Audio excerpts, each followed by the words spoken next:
देखिए, आप किसको अपना आइडल बनाते हैं ये आपकी मर्जी है। इसमें मैं कोई टिप्पणी करूं अच्छा नहीं लगता, कोई और टिप्पणी करे अच्छा नहीं लगता, लेकिन हाँ मैं इतना जरूर बताना चाहूंगा कि आपको जानकारी अवश्य लेनी चाहिए। अगर मैं किसी आइडल को फॉलो करता हूं और आपको पता चलता है कि उसके बारे में कुछ ये बातें हैं, तो आप मुझे बता दो, आप मुझे एक्सप्लेन करो। मैं बुरा नहीं मानूंगा, मैं समझूंगा उस चीज को, मैं ग्रहण करूंगा। आज की पीढ़ी को मैं कई लोगों को देख रहा हूं, वो रावण को बहुत ज्यादा फॉलो कर रहे हैं। जानकारी है नहीं कि भाई रावण था, बहन की रक्षा करने के लिए उसने क्या क्या किया, और सीता माता को वो हर के ले गया और हार तक नहीं लगाया, है ना। चलो ठीक है, कोई बात नहीं। अधूरी नॉलेज जो है ना बहुत खतरनाक होती है, और ये जो आपकी रावण की चाह है ये आपको, आपकी पीढ़ियों को गलत डायरेक्शन में लेके जा रही है। कई लोग कहते हैं रावण पंडित था।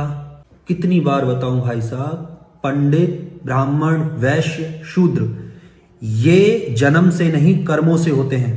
रावण जन्म से, उसके पिता विश्रवा वो पंडित थे, उनकी वजह से रावण पंडित कहलाया, लेकिन अपने कर्मों की वजह से वो राक्षस कहलाया। मैं बहुत बड़ा ज्ञानी नहीं हूं, मैं हाथ जोड़ रहा हूं, मैं ज्ञानी नहीं हूं। बस मेरे अंदर जितनी क्षमता है पढ़ने की, मैं पढ़ लेता हूं। पढ़ना सीख लिया है तो कहीं से कोई बात अगर मुझे जाननी है तो मैं पढ़ लेता हूं। ठीक है, आपके पास वाल्मीकि जी की रामायण है, आपके पास भगवत गीता है, तो केवल रखने से कुछ नहीं होगा, उसका अध्ययन करो। ठीक है, अध्याय 26 श्लोक 39 आप रीड करो। मैं कोई ज्ञानी नहीं हूं भैया, मैं पहले कह रहा हूं, मैं ज्ञानी नहीं हूं। बस मुझे जितना पढ़ना आता है मैंने पढ़ा, उस पढ़ने के आधार पे मैं आपको बता रहा हूं कि रावण क्यों गलत है, रावण को क्यों मैं अपना आइडल नहीं मानता। रावण एक बुराई का प्रतीक है, वो बुरा था, वो राक्षस था, वो ब्राह्मण नहीं था। जन्म ब्राह्मण परिवार में हुआ था, पिता का नाम विश्रवा है, पता है मुझे, लेकिन जो कर्म थे वो राक्षसों वाले थे, वो राक्षस प्रवृत्ति का था, राक्षस था। सीता माता को हाथ क्यों नहीं लगाया? इसलिए नहीं कि वो बहुत अच्छा था। रावण ने बहुत सी स्त्रियों के साथ दुष्कर्म किया था। दुष्कर्म का मतलब, रावण, मेरी वीडियो क्लोज करने के बाद आप गूगल पे जाना, अध्याय 26 श्लोक 39 डालना और उसे पूरा स्टडी करो, उसे पढ़ो। इतना तो कर सकते हो।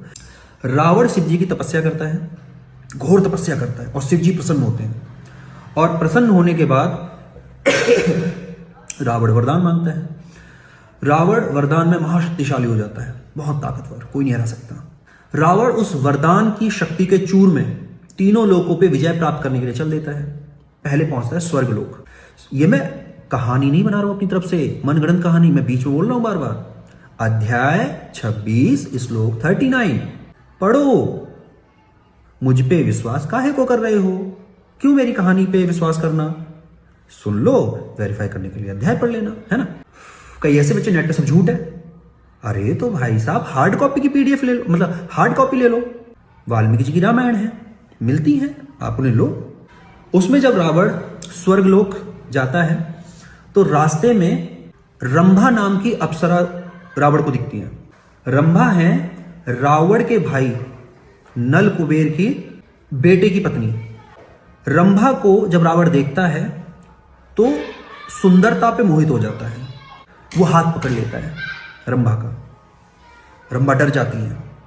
एक एक वाक्य लिखा हुआ है, एक एक वाक्य अच्छे से खोल खोल के, और कुछ इतना गहराई में है कि मैं वीडियो में एक्सप्लेन भी नहीं कर पा रहा हूं। इतनी गंदी हरकतें रावण ने की थी। रंभा उसको समझाती हैं कि आप मेरे पिता समान हो, मैं आपके भाई नल कुबेर के बेटे की पत्नी हूं, आप मुझ पर कृपा करें, ये दुष्कर्म मेरे साथ ना करें। रोती हैं, गिड़गिड़ाती हैं, सब करती हैं, लेकिन रावण जबरदस्ती पकड़कर उनके साथ दुष्कर्म करता है, गलत काम करता है, समझे। और ये केवल एक स्त्री नहीं है, अनेकों स्त्रियों के साथ रावण पहले ये कर चुका था। उसके बाद रंभा नल कुबेर को जाके सारी बातें बताती हैं कि कैसे एक 10 ग्रीवा जो है अपनी सेना लेकर स्वर्ग के द्वार पे आ खड़ा हुआ है, और मैं मिलने आ रही थी आपसे कि उसने मुझे रास्ते में रोका और मेरे साथ दुष्कर्म किया। शब्द लिखा हुआ है। सारी बातें रंभा एक्सप्लेन करती हैं, बताती हैं।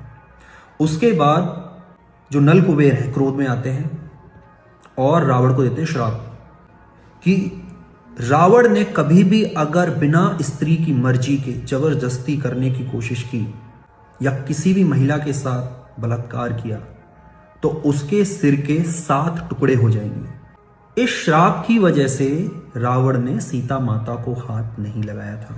समझ में आया? रावण कोई बहुत बड़ा पंडित, बहुत बड़ा ज्ञानी, केवल नॉलेज यहां रखने से कुछ नहीं होता। अगर कोई व्यक्ति बहुत पढ़ा लिखा हो गया है तो क्या उसे दुष्कर्म करने का अधिकार मिल जाएगा? अच्छा मान लोगे क्या भाई? फुल फालतू कुछ भी लॉजिक। कोई बहुत बड़ा पढ़ा लिखा है, बहुत बड़ा ज्ञानी है, यानी उसे परमिशन मिल जाएगी? वो कर सकता है। मतलब क्या होता है? किसी को फोर्सफुली, जबरदस्ती, समझे, फोर्सफुली उसके साथ शारीरिक संबंध बनाने को रावण ये कर्म कई बार कर चुका था। सीता माता के साथ उसकी हिम्मत इसीलिए नहीं हुई क्योंकि उसे डर था कि उसके शरीर के सिर के 7 टुकड़े हो जाएंगे। इसीलिए रावण ने सीता माता को हाथ नहीं लगाया था। वो कोशिश कर रहा था डरा के, धमका के, ये सारी बातें करने की कि भाई साहब सीता माता जो हैं वो सरेंडर कर दें और वो अपनी मर्जी से रावण के पास आए। जहां पे सीता माता को रखा गया था अशोक वाटिका में, वहां पे एक राक्षसी थी। राक्षसी ने सीता माता का साथ बहुत ज्यादा दिया, समझे। जब भी सीता माता प्रॉब्लम में आती थी, रोती थी, बिलखती थी, वो राक्षसी जो है वो अच्छे स्वभाव की थी। रावण अच्छा नहीं था। आप रावण को आइडल बनाओ, वो आपकी इच्छा है, लेकिन जान लो ये मेरी सलाह है, आप बनाओ आइडल, क्या दिक्कत है। फिर कुछ लोग कहेंगे भाई साहब बहन की रक्षा के लिए रावण ने ऐसा किया, बहन की इज्जत बचाने के लिए ऐसा किया। हम तो उसे बहुत मान मानते हैं रावण को, बहन के लिए इतना अच्छा अच्छा किया। कैसे भाई? कौन सा लॉजिक है? रावण मर्द था। शूर्पणखा की नाक सीता माता ने काटी थी, लक्ष्मण जी ने काटी थी ना। अगर रावण मर्द था, बहुत अच्छा था, लड़ो, मर्द से लड़ो ना, फेस टू फेस। महिला को ढाल बना के किडनैप करके लेके जा रहे हो और तुम अपनी मर्दानगी साबित करो कि बहन के लिए लड़ रहे हो। कौन सी मर्दानगी है भाई? इसे मर्दानगी नहीं कहते, इसे डरपोकपना कहते हैं, इसे डर कहते हैं। और सीता माता को चुरा के घर में बिल में जाके छुप गया और वहां से धमकी दे रहा है रावण राम जी को। वाह भाई वाह, कितने अच्छे आइडिया है। रावण के पास पूरी सेना है, पूरी सेना। राम जी के पास वानर सेना। और जिस समय वो रावण जो है लेके गए थे सीता माता को, उस समय तो राम जी के पास तो वानर सेना भी नहीं थी। 2 ही लोग थे खाली, राम और लक्ष्मण। टक्कर दिलाओ राम और लक्ष्मण से कि भाई कितने महान हैं रावण। राम जी को तो आपको समझते नहीं हो, राम जी से तो बड़े रावण हैं। नाटकों ने ना, सीरियल्स ने आपकी बुद्धि भ्रष्ट कर दी है। क्योंकि सीरियल वाले जो होते हैं ना, उन्हें सास बहू का नाटक बनाना होता है, नमक मिर्च लगाया।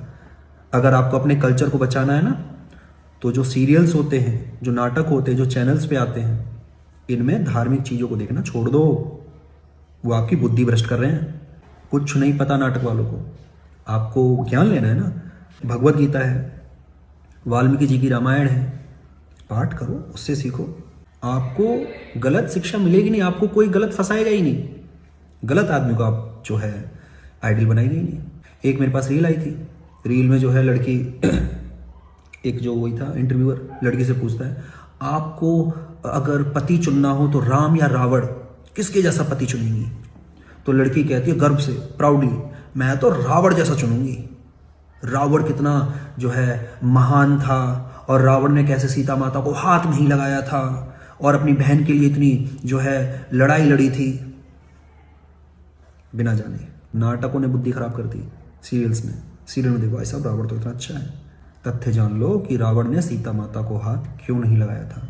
अपने धर्म का ज्ञान रखोगे, कोई भी आपको आपके धर्म से भटका नहीं पाएगा, आपके मार्ग से भटका नहीं पाएगा। मैं अब ऐसी वीडियो रेगुलर बनाऊंगा और आपसे रिक्वेस्ट है यार, मान लो, अगर मान सको तो। लाइक इच्छा है, मत करो, मेरे को व्यूज बढ़ा के दो। जितना हो सके वहां तक इनको दिखाओ, वीडियो को मेरे को सेंड करो, भेजो दूसरे लोगों को। मेरे को व्यूज चाहिए। वीडियो पे कमेंट करो, आपको मेरी वीडियो में क्या अच्छा लगा बता दो, आपको मेरी वीडियो में क्या गलत लगा वो बताओ। कि मैंने झूठ क्या बोला है।